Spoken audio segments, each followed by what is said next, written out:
Good evening दोस्तों। आज हम टेम्परेचर पर बात करेंगे। टेम्परेचर है क्या? असल में एनटीपी आपका ये नॉर्मल टेम्परेचर एंड प्रेशर या STP standard temperature of pressure and pressure दोनों एक ही चीज़ें हैं। एसएटीपी पर थोड़ा सा आप ध्यान दीजिएगा।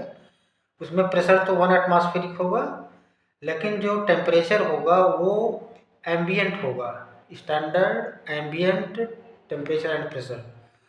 तो एम्बियंट मीन्स होता है 25 डिग्री सेल्सियस ले लेते हैं घरेलू तापमान। तो आज हम इसी टेम्परेचर पर बात करेंगे, एक्चुअली है क्या चीज़ और इसकी यूनिट्स क्या क्या हैं। तो देखिए, आपका ये जो एनर्जी का फ्लो होता है वो हमेशा hot body to cold body तक होता है, मतलब higher temperature to lower temperature. दो अगर ऑब्जेक्ट हैं, एक का टेम्परेचर हायर है दूसरे का लो है, अगर हम उनको कनेक्ट कर दें तो हायर टू लोअर हमेशा इसका एनर्जी का फ्लो होता है। तो टेम्परेचर एक्चुअली उसमें बहुत डिटेल्स में भी जाएंगे, 11th में पढ़ाऊँगा तो उसमें आप अच्छे से देख लीजिएगा। ये काइनेटिक एनर्जी एक्चुअली होती है किसी भी सबस्टेंस की। तो ये काइनेटिक एनर्जी, जैसे दो बॉडीज हैं, दोनों काइनेटिक एनर्जी का जो इंटरमॉलिक्यूलर जो उसमें वाइब्रेशन होता रहता है, उसमें अगर जो डिफरेंस है तो उसमें टेम्परेचर का डिफरेंस आ जाएगा। मतलब ये जो हमारा मेजर करते हैं हम temperature, actually degree of hotness और कोल्डनेस है। अब हॉटनेस और कोल्डनेस मतलब कि कोई बॉडी हॉट है या कोल्ड है, तो उसका जो हम न्यूमेरिकल वैल्यू देते हैं उसी का नाम है आपका टेम्परेचर। तो आप ऐसे एक लाइन में ऐसे सिंपल लिख सकते हैं कि डिग्री ऑफ हॉटनेस और कोल्डनेस इज कॉल्ड टेम्परेचर। तो बाकी मैं डिटेल्स में आपको कि कितनी तरीके से ऐसा हम इसको वो कर सकते हैं, डिफाइन कर सकते हैं। लेकिन अभी जो है अपना मेन वो है कि हम जो है इसको किस तरह से कैलकुलेशन करते हैं, इस पर कंसर्न फोकस करते हैं। तो टेम्परेचर हो गया कि डिग्री ऑफ हॉटनेस है, हॉटनेस और कोल्डनेस है, और ड्यू टू टेम्परेचर डिफरेंस जो हीट एनर्जी का फ्लो होता है एक बॉडी से दूसरे बॉडी के अंदर। अब इसको हम जो मेजर करते हैं इसके लिए बेसिकली अब इस पर आप आइए।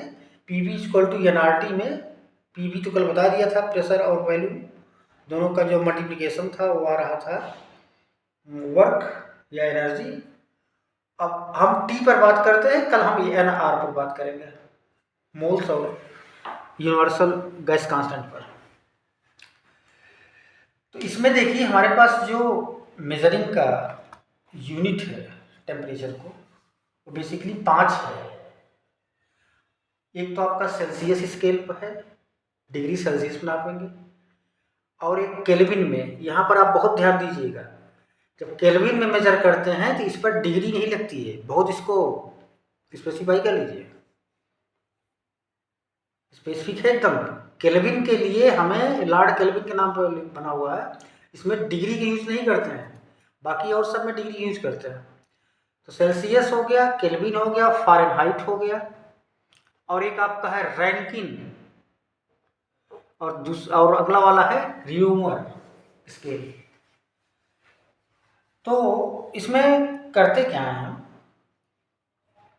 काफ़ी जानते हो ना कि एक जो आपका होता है मरकरी, मरकरी की एक खासियत होती है, ये जो है ग्लास में चिपकता नहीं है। तो अगर हम इसको यहाँ पर मान लो, यहाँ पर हमने लगा दिया है कोई मेटेलिक, तो आप सपोज करो कॉपर लगा दिया है, और यहाँ पर एक मरकरी है यहाँ पर ये। अब अगर हम इसको गर्म करें तो ठीक है, इसका जो है एक्सपांड करेगा, कैसे वॉल्यूम बढ़ेगा तो ये ऊपर नीचे जाएगा। मतलब अगर हम ठंडा करेंगे तो वॉल्यूम इसका कम होगा तो नीचे आ जाएगा प्रेशर का, लो प्रेशर का। तो हम इसी का यूज करते हुए ये एक पैरामीटर बना दिए हैं, अपना मेजरिंग इंस्ट्रूमेंट बना दिए हैं समझने के लिए। तो सबसे पहले चलिए हम इसमें बात करते हैं सेल्सियस क्या है। सेल्सियस में हम करते क्या हैं कि हम एक पहले तो मेल्टिंग आइस लेते हैं। मेल्टिंग आइस मतलब आइस जो आपका हो मेल्ट करता रहे।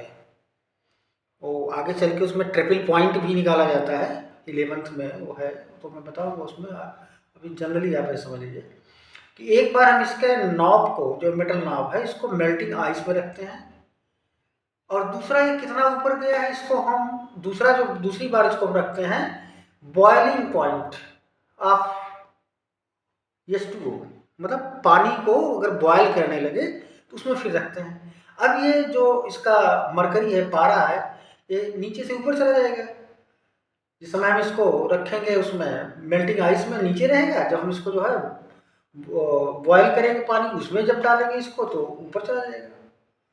सपोज करिए चलो यहाँ से यहाँ तक पहुँच गया। अब इसको आप 100 पार्ट्स में, इक्वल पार्ट्स में डिवाइड कर लिए और हर एक का नाम रख दिए 1 डिग्री सेल्सियस। ये इसका ठंडा हो गया कि 0 डिग्री सेल्सियस हम उसको करेंगे जब आपका मेल्टिंग आइस में इसके उसको रखेंगे नॉब को, और 100 डिग्री सेल्सियस हम उसको कहेंगे जब हम इसको जो है बॉइलिंग पॉइंट पे रखेंगे, मतलब जो बॉयल करता रहेगा पानी। तो हम उसको लिख देंगे 100 और बीच के पार्ट को 100 इक्वल पार्ट में बांट लेंगे, हर एक पार्ट को कहेंगे 1 डिग्री सेल्सियस। सिमिलरली केल्विन में क्या करें, दूसरा स्केल, इसको लेंगे हम, जो मेल्टिंग ऑफ आइस वाला है उसको हम लिख देंगे 273.15, और जो बॉइलिंग पॉइंट वाला है 373.15। दोनों के बीच को हम जो है 100 इक्वल पार्ट में डिवाइड करेंगे तो ये आपका बन जाएगा केल्विन स्केल। ये 273 ही आप ले लीजिए तो भी काम चलेगा, क्योंकि वो 0.15 क्रिटिकल टेम्परेचर के लिए है, वो फिर बाद में क्लियर करेंगे लोग, ये बहुत डीप में पढ़ेंगे तो। नेक्स्ट आपका है फ़ारेनहाइट। आप जानते हो बुखार जो नापा जाता है फ़ारेनहाइट में ही नापा जाता है। स्पेलिंग आप देख लीजिएगा थोड़ा सा। इसमें क्या करते हैं, जो इसका मेल्टिंग पॉइंट ऑफ आइस होगा उसको हम लिखते हैं 32 डिग्री फ़ारेनहाइट। इसमें डिग्री रहेगा, इसमें डिग्री नहीं रहेगा, बाकी सब में डिग्री रहेगा। ध्यान रखिएगा, मिनट लगा बैठ जाओ। तो इसमें जो है इसको लिखेंगे 32, और जो इसका बॉइलिंग पॉइंट बीपी लेंगे उसका वाटर का, उसको हम लिख देंगे 212। अब इसमें देखिए दोनों के बीच का डिफरेंस 180 है, तो 180 इक्वल पार्ट में, और हर पार्ट को बोलेंगे हम 1 डिग्री फ़ारेनहाइट। सिंपली ये रैंकिन और रेयोमार ये दोनों जो है ज़्यादा पॉपुलर नहीं हो पाए, तो इसको हम 492 लेंगे मेल्टिंग पॉइंट को, और 672 लेंगे हम बॉइलिंग पॉइंट पानी के, और ह्यूमर का हम 0 और 80 मतलब 80 पार्ट इसे कर देंगे, और इसके 180 पार्ट देख लीजिए एक बार ध्यान से, इसको उतार लीजिएगा।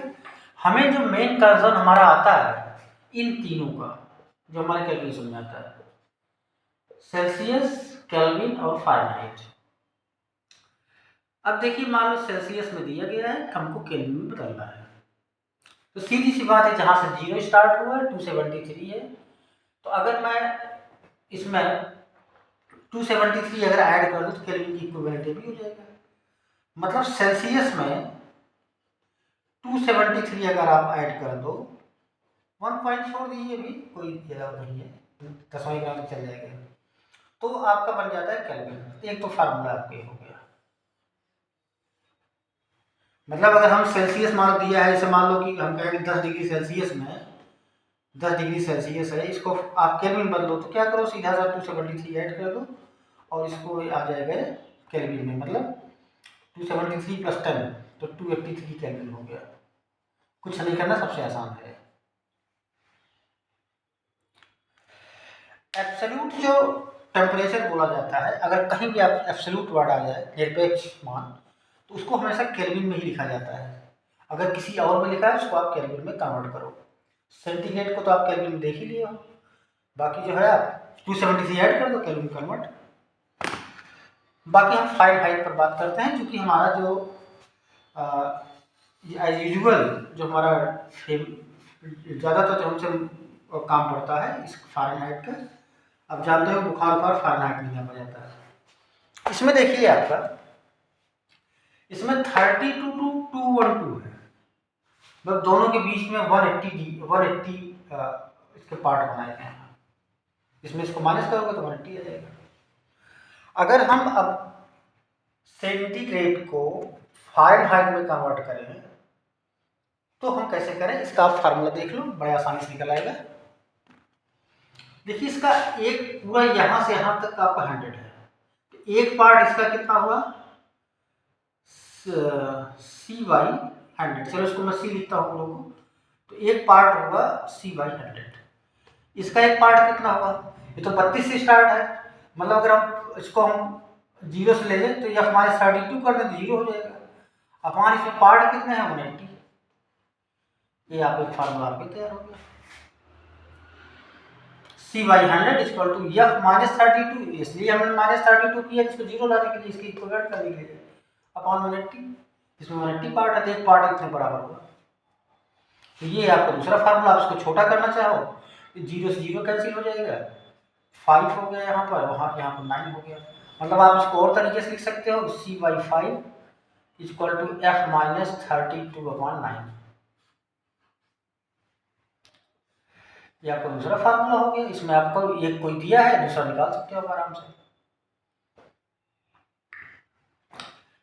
तो इसका इसका इसका तीनों का रिलेशन हम निकाल सकते हैं आराम से। अब ये कोई क्वेश्चन करता हूँ अच्छे से। इसमें क्या है आपका, इसमें भी 180 पार्ट है, इसको इसके साथ कंपेयर करना चाहो, ऐसे F माइनस 32 है, F माइनस 492 कर दो, और ये तो ऐसे हो जाएगा RE/80 इक्वल टू C/5, जो भी करना कर लो इसे आराम से। तो हमारे ख्याल से पूरा समझ में आ गया होगा आपको। अब इसमें चलो एक छोटा सा क्वेश्चन कर देते हैं, फिर एक बड़ा बहुत जो पूछा जाता है क्वेश्चन उसको निकाल लेते हैं।